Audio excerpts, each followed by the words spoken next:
What's up, guys? Narcoleptic Cheetah here. We are actually done with the audio Essentia. We added the mirrors in, and now I want to test it. And so I'm going to test it by making a mirror. It's a pretty simple process, and I don't totally care if I lose everything. I went on a trip to the magical forest and dug up every single ethereal bloom I could find, or whatever it was. So anyway, yeah, that's what we're going to do. Let me grab that. Oh, I don't know if you guys seen that before. I will show you in a minute. Hello? Teleport. There we go. So, yeah, let's try it and get ready to...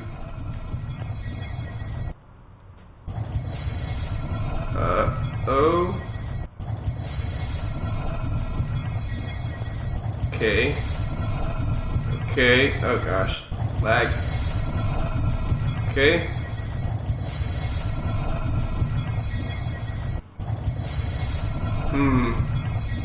Oh, please. Grab it, somebody. There should be plenty.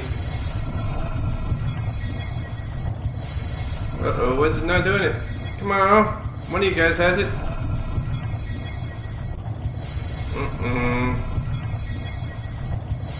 On the bright side, it's staying really stable, even though it's not getting the stuff. I don't know why it's not snagging the permutatio. Alright, hold on, I'll be back in a bit. Okay guys, so the thing it's not grabbing is this permutatio, and I wonder if it's because this is not... if it's not directly facing that. I remember having some problems with that when I originally did the other mirrors.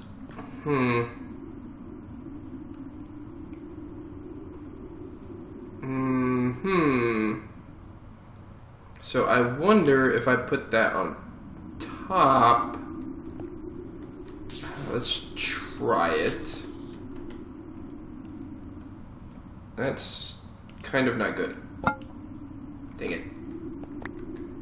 Alright, let's try this. Let's try putting it on top. And let's first see if that works, and then I'll relocate the others.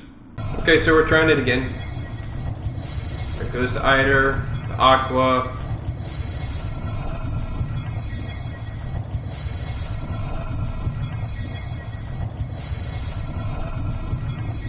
Why?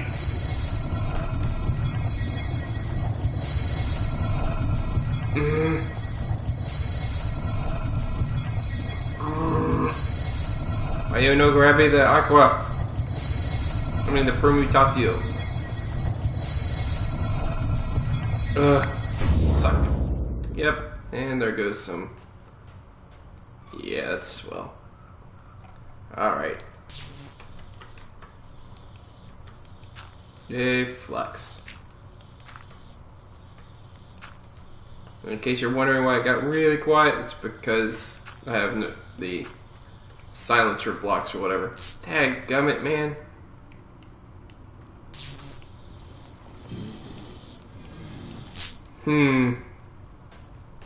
This sucks. Okay, I'll be back. It works! It works. It works, it works, it works. I'll show you guys in just a second what I did. Or at least mostly works. So let's go back up here. Stupid brain. Here.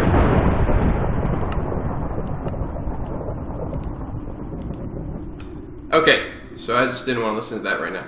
So I moved this guy out here for 1, and for 2, I moved all the mirrors to the center, so all of them were facing each direction.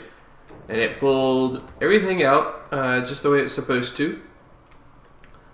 And it seemed to work just fine. That is probably on the fringe of its capability of pulling it. I don't know about these. I'll have to try to pull them towards the center a little more, I think. But we're going to see how that works. I mean, I pulled it from the IDER here. And I'm not sure about those up there. But anyway, we will see how it goes, and I'll check you guys later. What's up, guys? Narcoleptic Cheetah here, and we are in another episode of Feed the Beast Horizons. And I just wanted to go over a quick couple of things. Basically, right here, we changed out our ingot center for cubes, for blocks, and it's the same setup as we have upstairs. So we just grabbed, the molten gold there. I'm not even sure what all this is. It's ardite and lead. Anyway, those kinds of things. You can see them in there, and then as they fill up, they'll just turn to blocks. Cool. And it's keeping up that way. Even when it overflows, it actually winds up fixing itself just fine. Let me get rid of these lassos, and I will explain the redstone in my inventory in just a second. I had some interesting trial and error with our villager spawner, but it's going pretty well. I have 62. I just took out a block because, well, it's, holy cow. Oh, I know why. It's because I'm doing sand, so I can get clear glass. Cool. So these are the same. I just wanted some clear glass, so I threw some sand in there. Yeah. And so that'll go until it empties out. Quite a few. Let's see. Oh, gosh. Ugh. Yuck. I hate these moonstones. I don't know. I don't hate them. I'll probably love them once I get into Ars Magica. Okay, give it.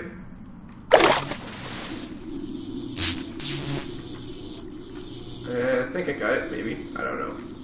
Okay, so I think I showed you guys the extra little bit of tree farm I did. I took out, obviously, the redstone farm and put the apple tree here just so I could get some apples going. I'm about to run out of potentia. Well, at least, this particular thing. I moved the redstone farm over here and tethered it to the island. I could make these truly floating islands, but I kind of like the rope look that I've got going. Yeah. Okay, so let's see, 4th floor. I want to show you this. Oh yeah, you can hear them. So I've had so many issues with this. As you recall, it was up there, and I had a bunch more doors. I figured out that I was doing it wrong. It's not wrong, it's just not as efficient. And you have to have this guy at least 6 blocks above where they're standing. So that's 1, 2, 3, 4, I think it's 5, 6, 7, and then he's on the 7th block there, I think. 7th or 8th. And 6 doors are required, and then 6 doors mean that there should be 2 villagers up there, so these guys will continuously mate and try to make an extra villager so they can go up there. Only villagers don't teleport, so they keep just trying. I have tried block update detectors to detect when there's a kid there. I've tried the conveyor belt to drop them off on this thing. I tried that other setup we had where they were just going along the conveyor belt and then up into this type of device. Ultimately, this is the best setup I've got. They come over here, they teleport. They teleport because they can't come back to the family, basically, and they won't just spawn, which I've had problems with in the past. So what we're going to do, so I tried to block update block update detector and wanted it to send a signal to the piston, which would push out any babies in there and put them onto the teleportation thing, which kind of worked. I had to put a repeater on it.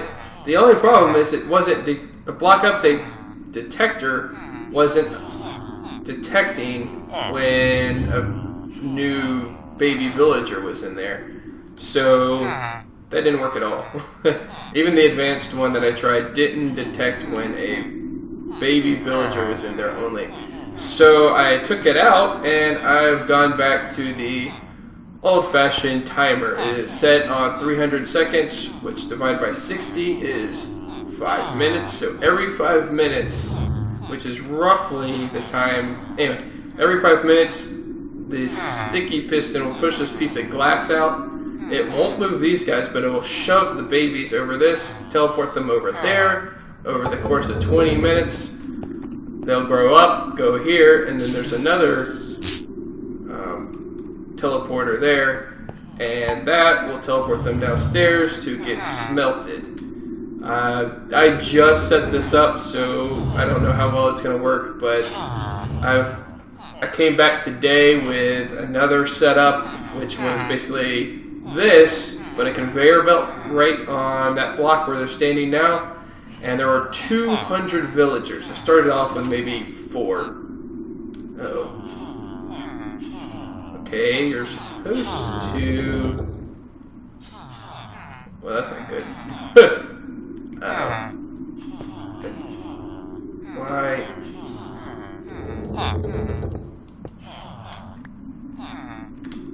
Shoot. Well, that didn't work. Okay, so I'm going to have to add a repeater just to elongate the pulse there.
But, so yeah, I think this will work. It's a little strange, but I think it'll work. Let me see. Yeah, there's no baby villagers over here. So, yeah, I shouldn't get the problem with trying to lag the server anymore with 200 villagers or whatever. They should all get shoved out because it takes the babies 20 minutes to grow up, and that's going off every 5 minutes. So the most they'll be is 5 minutes old when they get shoved in there. Whew. Okay, so the next big thing, I don't know if I showed you guys, I discovered, well, not 6th floor, 7th floor, which is no longer living quarters. This is my wither killer. And that's all spikes in there. This was the opposite problem. Instead of... This is a pulse former. The signal was too long. It was sending out too much stuff at one time. So we were getting... It was sending it out so fast that we'd get a wither teleport, and then this would be 4 blocks of stand with 3 wither skeleton skulls on top, and it would form a wither. It was just so fast. So the pulse was so long, it just kept pushing stuff out. So I needed a pulse former, and the pulse former shoots out 1 shot, and it was just enough. It was to form one, and then so on and so forth. And I timed it right so that I had like 5 or 6 in there at one time, and it'd kill them and go around. And now it's still a little bit laggy up here, which is crazy. I have 586 nether stars. One huge thing. This is semi-automated. You have to AFK with it. See, do I have any soul sand? I'm a soul sand. Okay. Anyway. Alright, let's see if this works. Nope.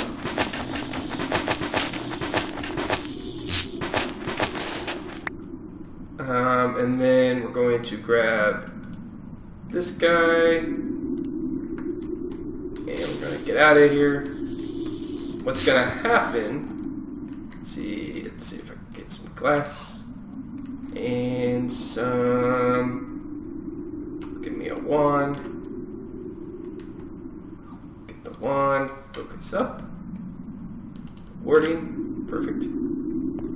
Okay, so we're going to throw this guy on, and he actually teleported even though he still looks like he's there. Okay, he's growing, he's growing, he's growing. Worded that just in case. Yeah, see how long it stayed on? And it was, yeah, that was bad. Anyway. Okay, so we are going to stop here and I will be right back. Okay guys, so this is one of the coolest things in sliced bread. No lie, it is pretty wicked. And it is going to help us out a lot. Okay guys, so we're almost done here.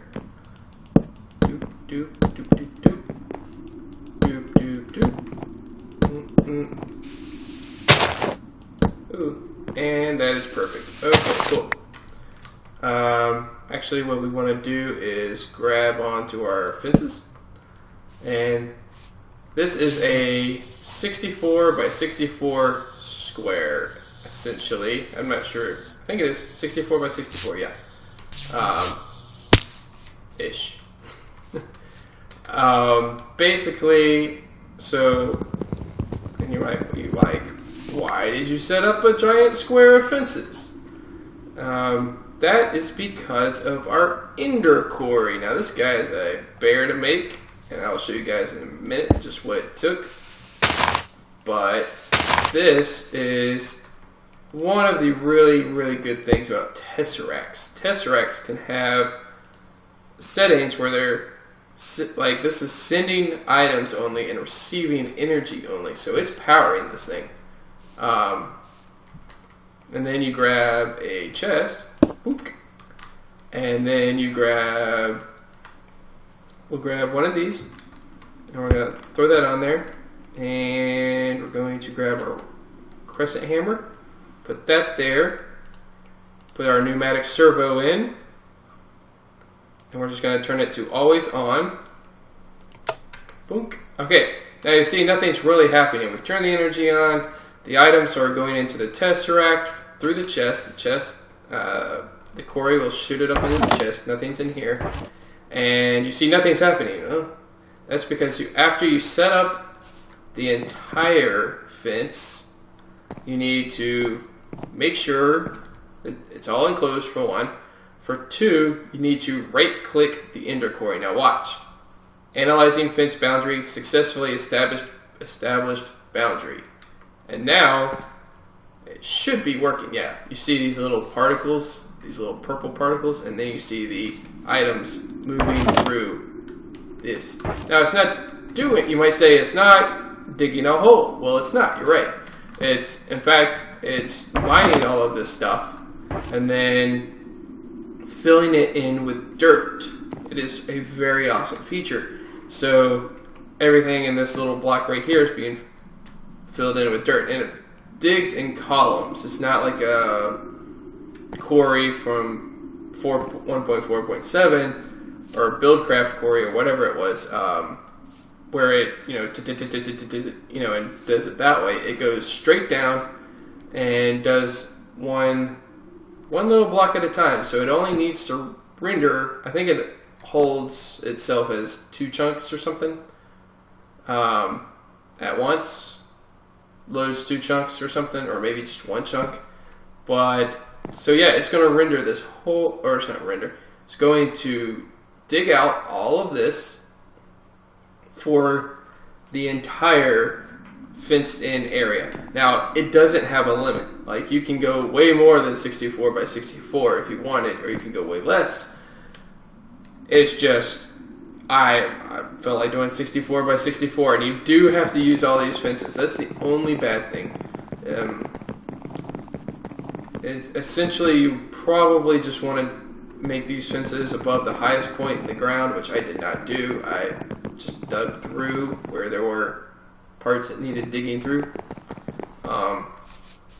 That's fine. You can do that too.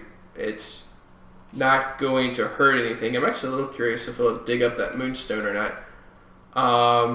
The other big thing is I'm curious if it will mine the ores such as, the adamantine or the altruis or stuff like that. I don't think it will, but we'll find out.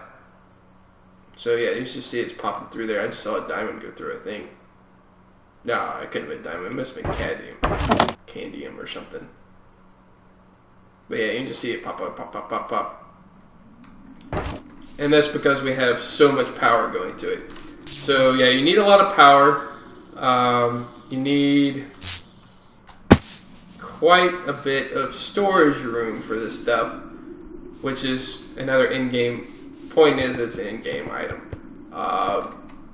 If you look at it, we'll go to Ender Quarry. I should bring it up. Now this thing requires Ender infused obsidian. Make that by obsidian surrounding an Ender pearl, and that gives you 4.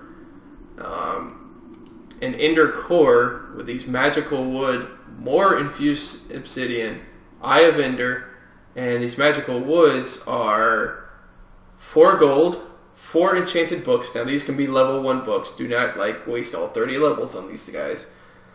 But you do, in this mod pack anyway, you have to do them yourselves.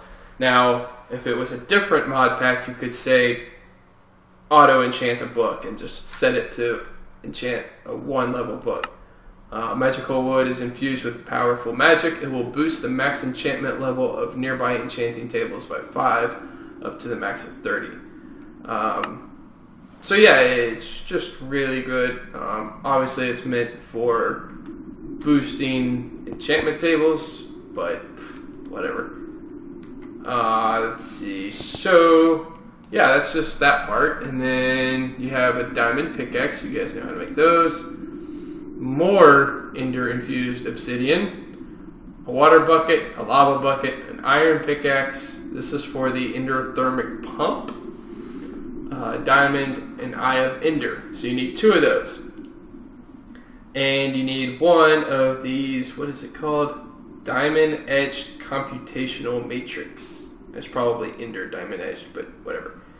Another Ender infused obsidian, burnt quartz, and 4 diamonds. You make burnt quartz by simply putting a block of quartz into a furnace of some sort and smelting it. So yeah. Whew, it was difficult, but at the same time it was kind of easy because I have my system. I just went through here and I did this. I was like, okay, well, I need that. Bam, encode. Okay, well, I'm gonna need these guys. Okay, well, let's see. I already did that, and we have to do those manually. So basically, we need one of these encode. Oh, we need Eye of Ender too. I think I already had the Eye of Ender, but Eye of Ender encode, that kind of thing, and so on and so forth. Basically, with each of these steps, I just took a bunch of quartz.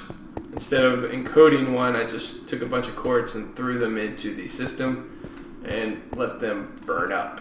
So actually, I have some more. I think not burned. Yeah, so I have 60. actually. And that is that. So the system will continue working, and I have the other end of the items right here. So you can see they're constantly going in. Bunk, bunk, bunk, kabunk, kabunk, kabunk. You know, blah, blah, blah. You don't have to provide it with dirt. It automatically forms the dirt somehow. Not sure how that works. And I have this Cheetah's quarry set up, and now this one, you might notice, only receives items. So it's connected to that same quarry grid, but it only receives items from the quarry and puts it into the system, which I just did a quick little thing because I wanted to check and make sure it was sending the right thing. Well, I think after all that with the emerald smeltery, I think I'm going to finally give in and make plants. I already made a couple. I made 2 emerald crops, and yeah, I'm not so happy with how this is working. Ooh, let me see. Oh, I can kind of see him.